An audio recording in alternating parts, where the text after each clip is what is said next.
Araw umulan, kaya humanap sila ng masisilungan. Pero bago pa sila makasilong, tinamaan ng kidlat ang biktima. 8 taong gulang na bata sa Bacong, Negros Oriental. Patay matapos tamaan ng pana sa ulo. Nangyari na nga ang pinangangambahan, nakarating na sa Pilipinas ang bago at mas nakahawang variant ng SARS-CoV-2 na sanhi ng COVID-19. Nakita ang bagong variant sa isang 29 anyos na lalaking taga Kamuning sa Quezon City. Nung nasa Pilipinas daw, hindi naglalabas ang lalaki na kasama sa bahay ang kanyang girlfriend at mga magulang. Pero noong December 27, pumunta ang lalaki at ang kanyang girlfriend sa Dubai para sa isang business meeting. Umalis ng negative sa Pilipinas pero pag uwi sa Pilipinas, positibo na sa bagong variant ng COVID-19 at may pneumonia. Hindi na naawa sa pusa ang lalaking ito sa Kamali, Galbay. Buhay pa ang pusa at tumakbo palayo. Pero hinabol ito ng lalaki at muling sinaktan hanggang mamatay. Magandang hapon po, nakatikim ng bugbog sa taong bayan ang lalaki ng hold-up ng estudyante. Ilang hakbang na lang ang 17 anyos na estudyanteng ito nang biglang sinunggaban siya ng isang lalaki mula sa likuran at tila pilit na may kinukuha sa kanya. Sumigaw raw ito kaya biglang tumakbo ang hold-upper.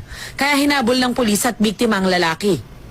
Pero na-corner ng taong bayan at ginulpi ang suspect. Tumangging magbigay ng pahayag ang suspect na mahaharap sa mga kasong robbery, hold-up at child abuse. Ito partner, kinagulat ng mga residente sa Malimon, Surigao del Norte ang mga giant pusit na nahuli ng mga mangingisda. Ang mga pusit, partner, 6 hanggang 10 kilo ang bigat at may haba rin na halos.